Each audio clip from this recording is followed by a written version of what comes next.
Hello and welcome to Strange Stories. It's great to have you here. We are all about sharing stories of near-death experiences from around the world in the hopes of bringing some light and inspiration to your day. Our daily videos offer a glimpse into what lies beyond this life, and we believe that they can help us all appreciate the gift of life a little bit more. If you enjoy our content, please consider liking, subscribing, and hitting the notification bell to stay up to date on all of our latest videos. Your support means the world to us and helps us continue to grow. And to our returning viewers, welcome back. We're thrilled to have you with us again. So go ahead, grab a cozy blanket, get comfy, and join us for today's incredible near-death experience story. Rodney Reeder. I currently reside in Washington State, USA, and I'm writing to tell you about my death experience. In July of 2017, I was working as a longshoreman just south of Seattle, and we were loading several barges. One in particular was a barge loaded with 50-ton steel pilings. These have a 4-foot diameter and can be up to 50 feet long. And we'd been loading this barge all week as new pilings arrived to be loaded onto it. We also had a crane to help us. My job was to rig these pilings to the crane and then help guide it over to a steel barge on top of dunnage where a crew would lower it down. And it was the final day of loading this barge. We'd finished another barge in the morning and we'd just returned from lunch, and this barge was now ready to load. I rigged the first steel piling, but we were only allowed 2 bodies that day, leaving us 2 men short. So I rigged the piling, guided it over the barge, and then one of the crewmen called me up onto the stack to help lower this thing down and set it in place.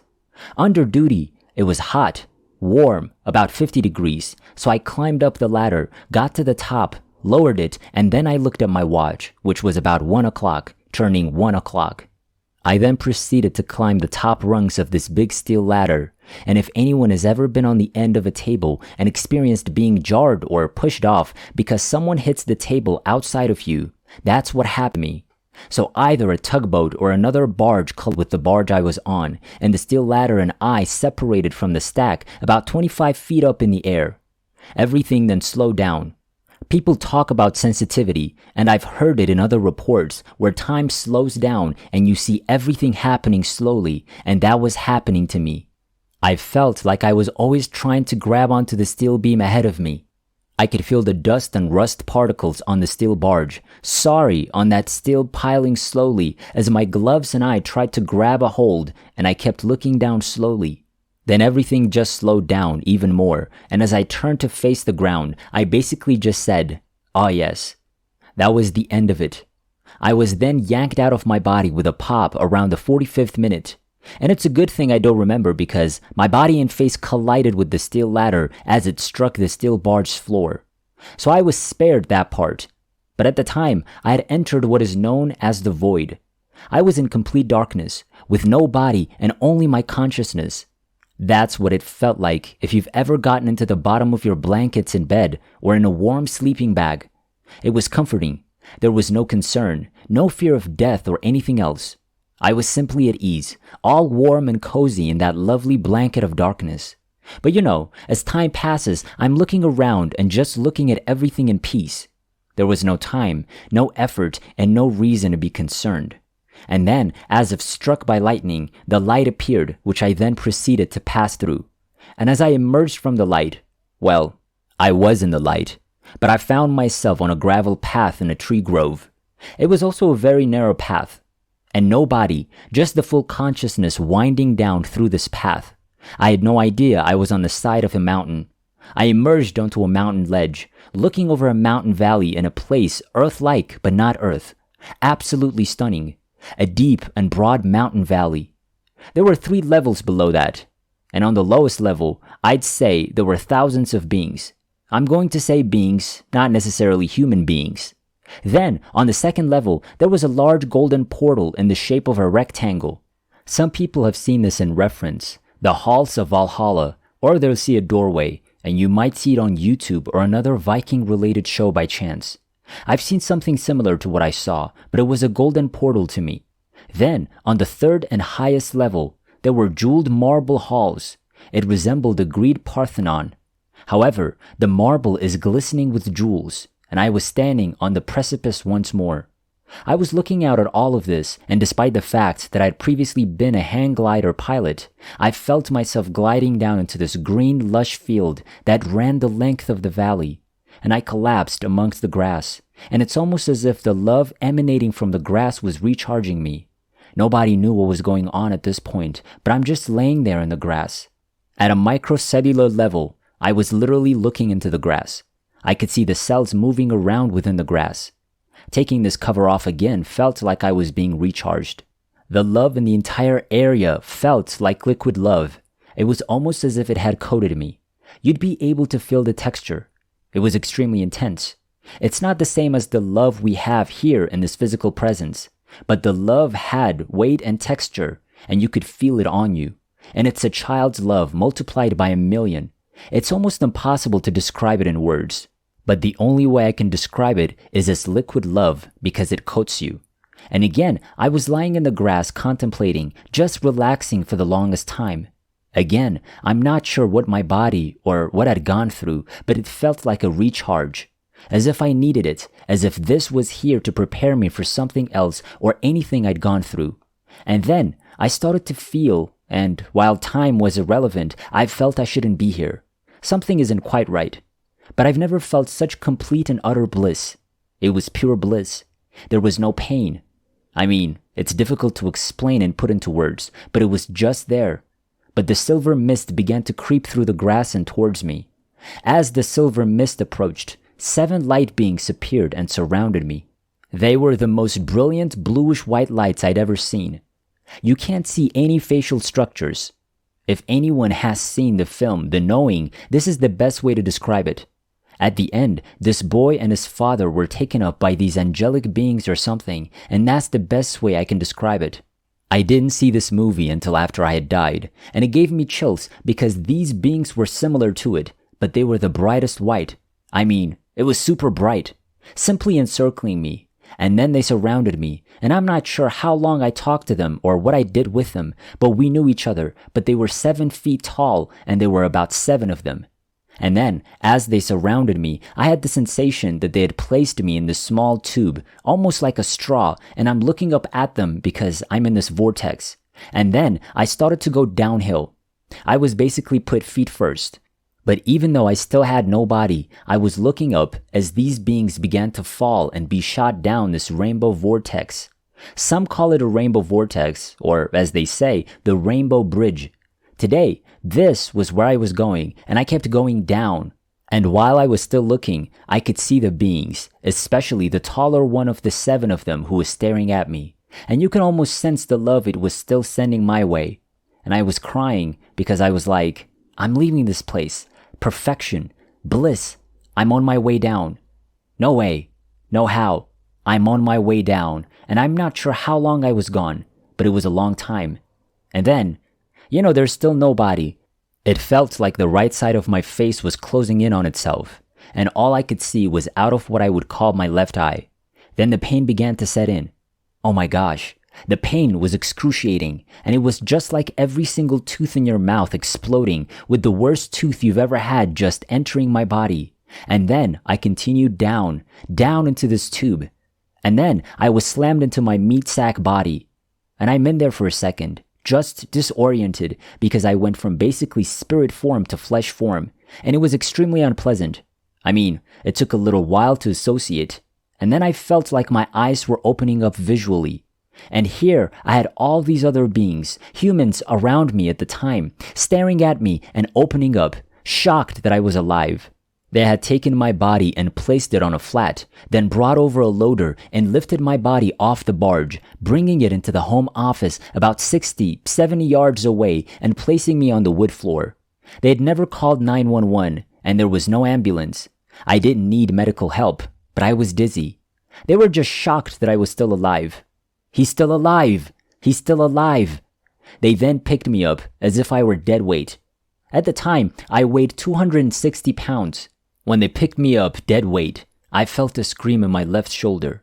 And then they brought me and put me in a small car, ran me and put me in a small car. When the manager arrived and ran to the driver's side, I happened to look at my watch with my left eye because I could feel blood in my right eye and couldn't see out of it. When I looked down, my watch read 135 minutes. And then we drove to the hospital, a local hospital. We didn't even go into the emergency room when we arrived. We parked in the parking lot and then walked into the hospital. No more looking with my right eye. Then I was escorted up to the emergency room. They threw down the insurance card and left me there. Then there was an onslaught of medical personnel rushing in and grabbing me. And then I threw something around, a collar around my neck, and started doing all the procedures. After all of the scans, it was discovered that 3/4 of my face was broken. I had a brain bleed, and within a couple of hours, they had loaded me up and transported me to a different hospital that could handle my problems. That was the intriguing aspect of going there. And now that I'm at the second hospital, they performed additional tests on me, but they were astounded that I was taking 1/3 of the normal amount of painkiller that someone in my condition would take. A woman had been brought into the room next to mine. Her husband had hit her in the face with a baseball bat. She was screaming and crying. They then attempt to calm her down. I said, "Please, I know you're in pain, ma'am, but there's a guy next to you who's 10 times worse." So here I am, laying there, hearing that everything is going swimmingly, but it's difficult to explain to the doctors. They just came up to me and said, "Man, you're a badass. You're not calling and doing other things." How do I explain to them that I was still in contact with that love on the other side? That was what was keeping the pain at bay. That connection was still there for me. That's how strong love can be. I mean, here I am, a tough guy working out on the docks, picking up iron and holding stuff all day, and all of a sudden, I'm experiencing this overwhelming love, joy, and bliss. And it took so long because you're trying to relate to everything you've just experienced when you're back in this physical body. And once again, I can't tell you how many years I could have spent there in that short time. Again, I was dead for about half an hour. There's no brain. I mean, aside from the brain bleed, I had no complaints about our performance. I wasted no time in prepping my face. As you can see, I went through memory training. We were going to walk a little bit first, but I'm still having problems. But so many things have happened to me. We have connections. I feel again. It was a huge fuse when I entered the body. It is not where you awaken from a dream, and it's only their part. I actually like the fuse where you literally fuse into that altered state into this state. But I didn't leave anything out. I literally just arrived. But that love remained attached to me. And I said this when this connection, how it connects to your heart and next to other parts of you is different. And you know you're being protected and guided. And you're still feeling the connection to all the energies that were happening on their side.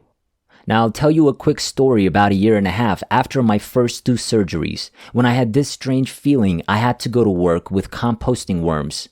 Okay, fine, I was working in my garden because it was one of the things that helped me heal. And I discovered a worm farm about 20 miles away, and I went there, driving there. This calmness was present to me. I felt compelled to go.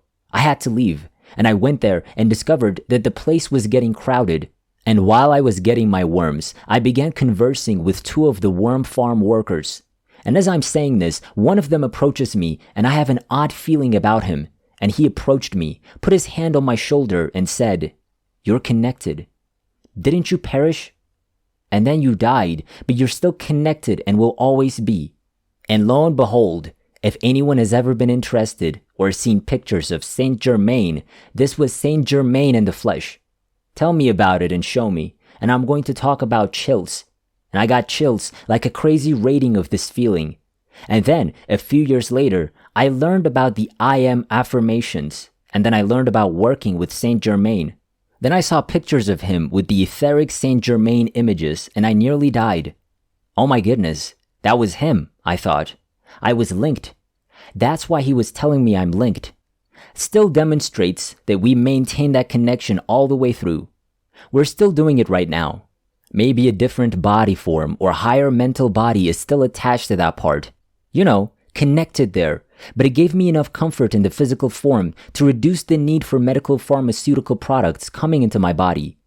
And it was trying to keep me away from as little as possible, just enough to keep me comfortable, but not enough to let pharmaceuticals affect what I was experiencing or wanting to affect my body. That is, until a few weeks later, when I may have told someone, the first one, that I was leaving. But when I spoke with one of my coworkers who I was connected with, he hardly wanted to talk. He was terrified and everything. That was the worst day I'd ever had. You were no longer alive. You had vanished. I mean, there was no heartbeat. Nothing at all. I had died. So that's why they never called an ambulance, 911, or anything else, because they were already doing that. I had died. It's not a place where I could fantasize. There was no heartbeat here. There was no mind. I had left. They basically loaded my dead body onto a flat, rolled me over, and placed me on there before placing me in the office. When I returned, they were panicking because they couldn't figure out what to do. And then, when I returned without any resuscitation, I didn't have a fibrillator or anything else to me and stuff.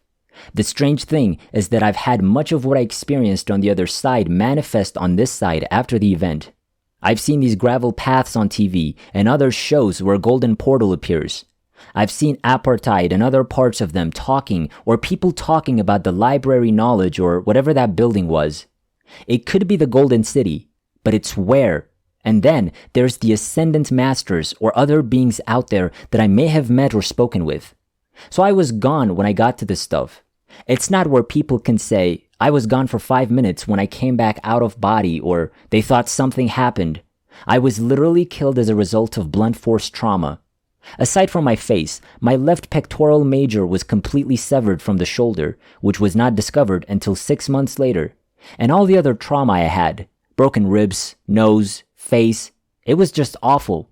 So you describe it to people either because you memorized it or because it was a vision. I was like dead for a half hour. It was 1:35 when I was thrown in the car, and I saw my watch before it was 1 o'clock. So at least a half hour has passed. So you tell me how I came up with that from a dream or other sources. It wasn't, and I didn't linger after I felt that pop when I left my body. I was shot all the way up to other places. Others have mentioned entities or different levels and parts that they had to go through before arriving where I was. I went straight up there after exiting the void. But there are so many people, and I've met others who've talked about or seen some of these same things. As well as when I get into what I learned from Saint Germain and a lot of his teachings of the I Am discourses that Godfrey Raking, who wrote in the 1930s, talked about. And I was just going about my business. But you have these connections, and it's just where you're more open to it. But as we become more aware, we begin to affect more and more other people with our light or radiation that emanates from us. Your healing light that we have, or more connections that we have opened up to, and it's feeling this. So there's much more going on that, I tell people to be open to this again. There's human discord, human creation that is attempting to obstruct much of what's going on. We instigate our own discord. And when you start focusing on the divine, on my own presence, which is in my heart, when you start focusing on that, things start happening more, and you become more of what, God beings that we are. So, I just tell people to be open and honest, but you'll know. And when you talk to someone who's had one of these experiences, you'll understand why I call it a death experience. Some people use the term NDE so that others who are unaware of this can understand it. But for those of us who've had this experience, it was a death experience. We were killed. We were aware that we'll die.